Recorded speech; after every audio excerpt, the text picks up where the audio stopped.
जिंदगी कठिन हो सकती है। हम सबको परेशानियां आती हैं। हम सवाल करते हैं कि बुरा क्यों होता है। खुद को खोया हुआ और अकेला महसूस करना आसान है, लेकिन क्या हो अगर कोई बड़ा प्लान हो। अरुण एक किसान बहुत मेहनत करता था, लेकिन उसकी फसल साल दर साल खराब होती रही। वो हार मान चुका था। निराश होकर उसने एक ज्ञानी बौद्ध भिक्षु से मार्गदर्शन मांगा। मैं ही क्यों, इतना दुहक क्यों? भिक्षु मुस्कुराए। उन्होंने उसे एक कहानी सुनाई। एक समय की बात है। एक दयालु राजा था। उसका एक बुद्धिमान मंत्री था जो उसका विश्वसनीय सलाहकार था। एक दिन राजा की उंगली कट गई। सबने सोचा कि यह तो छोटी सी बात है, लेकिन मंत्री ने कहा, हर चीज किसी न किसी कारण से होती है। एक छोटा सा घाव अच्छा कैसे हो सकता है? राजा ने अपने मंत्री से पूछा। उसकी आवाज में उलझन और चिंता साफ झलक रही थी। वह समझ नहीं पा रहा था कि कैसे एक मामूली चोट उसके लिए फायदेमंद हो सकती है। लेकिन मंत्री ने जोर देकर कहा कि यह सब एक बड़े प्लान का हिस्सा है। मंत्री ने राजा को समझाने की कोशिश की कि कभी-कभी छोटी-छोटी घटनाएं भी हमारे जीवन में बड़े बदलाव ला सकती हैं। उसने राजा को यकीन दिलाने की कोशिश की कि इस चोट के पीछे भी कोई न कोई कारण जरूर होगा। हर चीज किसी कारण से होती है। मंत्री ने कहा, राजा जी, हमें धैर्य रखना चाहिए और देखना चाहिए कि यह चोट हमें किस दिशा में ले जाती है। बाद में राजा शिकार पर गया। वह अपने शाही दल के साथ जंगल में गहरे चला गया, जहां उसने कई जानवरों का पीछा किया और अपने शिकार कौशल का प्रदर्शन किया। उसे आदिवासियों ने पकड़ लिया। अचानक एक आदिवासी समूह ने राजा और उसके दल पर हमला कर दिया। राजा को बंदी बना लिया गया और उसे उनके गांव ले जाया गया। वे उसे मारने ही वाले थे कि उन्होंने उसकी घायल उंगली देखी और उसे छोड़ दिया। आदिवासी उसे बलि चढ़ाने की तैयारी कर रहे थे, लेकिन जब उन्होंने उसकी घायल उंगली देखी तो वे रुक गए। उन्होंने इसे एक अपशकुन माना। आदिवासियों का मानना था कि घायल व्यक्ति को बलि चढ़ाना अपशकुन होता है, इसलिए उन्होंने राजा को छोड़ दिया। यह एक अपशकुन है, इसे जाने दो। राजा ने अपनी घायल उंगली को देखते हुए सोचा कि कैसे एक छोटी सी चोट ने उसकी जान बचा ली। उसने अपने मंत्री की बातों को याद किया और महसूस किया कि वास्तव में हर चीज किसी कारण से होती है। राजा ने महल लौटकर अपने मंत्री को धन्यवाद दिया। उसने मंत्री से कहा, तुम सही थे। यह चोट वास्तव में मेरे लिए एक वरदान साबित हुई। मंत्री मुस्कुराया और कहा, राजा जी, जीवन में हर घटना का एक उद्देश्य होता है। हमें बस धैर्य रखना चाहिए और समय के साथ सब कुछ समझ में आ जाता है।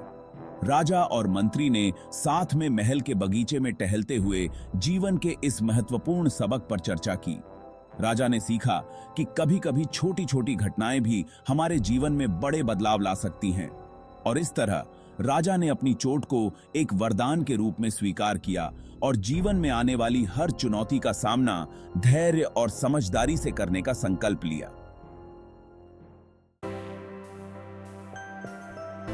वापस अपने महल में राजा को समझ आया, उसकी छोटी सी चोट ने उसकी जान बचाई। जो बुरा लग रहा था वो एक छिपा हुआ आशीर्वाद था।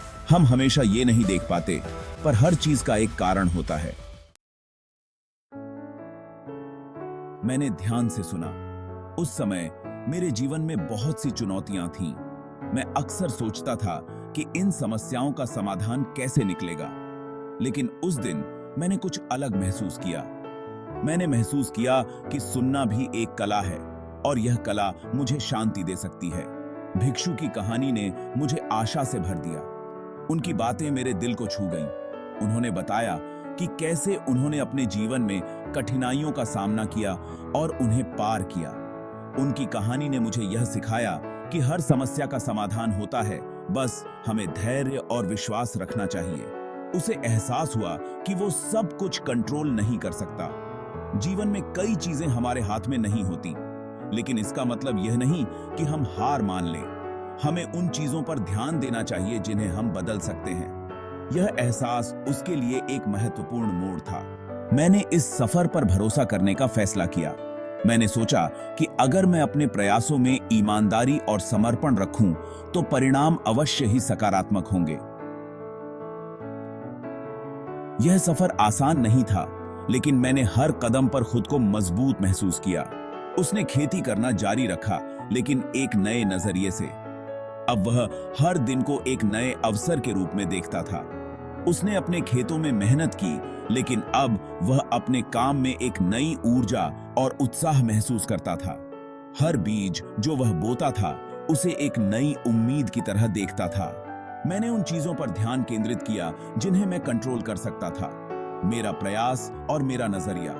मैंने सीखा कि जीवन में हर दिन एक नई शुरुआत होती है। मैंने अपने काम में पूरी मेहनत और लगन से जुट गया। अब मैं हर चुनौती को एक अवसर के रूप में देखता हूं और हर दिन को एक नई उम्मीद के साथ जीता हूं। जिंदगी अप्रत्याशित है। यह एक यात्रा है जो हमें अज्ञात रास्तों पर ले जाती है, कभी कभी उन रास्तों पर जिनकी हमने कभी कल्पना भी नहीं की होती। हर मोड़ पर हमें नए अनुभव मिलते हैं और हर अनुभव हमें कुछ सिखाता है। हम भविष्य नहीं देख सकते, हम यह नहीं जान सकते कि अगले पल क्या होगा। यह अनिश्चितता ही जीवन को रोमांचक बनाती है। यह हमें सिखाती है कि हमें हर पल को पूरी तरह से जीना चाहिए, क्योंकि हमें नहीं पता कि आगे क्या आने वाला है। लेकिन हम यह चुन सकते हैं कि हम कैसे प्रतिक्रिया देते हैं। हमारे पास हमेशा यह विकल्प होता है कि हम अपने दृष्टिकोण को सकारात्मक रखें, चाहे परिस्थिति कैसी भी हो। हम अपने दृष्टिकोण को बदल सकते हैं और इसे एक अवसर के रूप में देख सकते हैं। हम डर के बजाय विश्वास चुन सकते हैं। विश्वास हमें शक्ति देता है, हमें आगे बढ़ने की प्रेरणा देता है। जब हम विश्वास करते हैं तो हम अपने आप को और दूसरों को भी प्रेरित करते हैं। यह विश्वास हमें एकजुट करता है और हमें कठिनाइयों का सामना करने की शक्ति देता है। अरुण की तरह हम भरोसा कर सकते हैं कि एक योजना है। हर बीज जो हम बोते हैं वह एक दिन फल देगा। हमें बस धैर्य रखना है और विश्वास करना है कि सब कुछ सही समय पर होगा। जब चीजें कठिन हों तब भी एक कारण होता है। हर चुनौती हमें मजबूत बनाती है, हमें सिखाती है कि हम अपने भीतर की शक्ति को पहचानें। यह कठिनाइयां ही हमें हमारे लक्ष्यों के करीब ले जाती हैं। हो सकता है कि हम इसे अभी न देखें, लेकिन यह बाद में स्पष्ट हो जाएगा। हर अंधेरी रात के बाद एक नया सवेरा होता है। हर कठिनाई के बाद एक नई शुरुआत होती है। हमें बस अपने दिल में विश्वास रखना है और इस यात्रा का आनंद लेना है। जब चुनौतियां आएं तो अच्छाई की तलाश करें। खुद से पूछें, मैं क्या सीख सकता हूं? मैं कैसे आगे बढ़ सकता हूं? हर अनुभव, अच्छा हो या बुरा, हमें आकार देता है। यह हमें मजबूत, समझदार और अधिक लचीला बनाता है। यात्रा को गले लगाओ, यहां तक कि कठिन हिस्सों को भी। यह याद रखना, आप अकेले नहीं हैं। भगवान आपके साथ है हर कदम पर। उनकी योजना पर भरोसा रखें, विश्वास रखें, सकारात्मक रहें। हर चीज किसी कारण से होती है और वह कारण अक्सर हमारी कल्पना से भी बड़ा होता है। अगर आपको यह वीडियो पसंद आया हो तो कृपया सब्सक्राइब करें और इसे शेयर करें।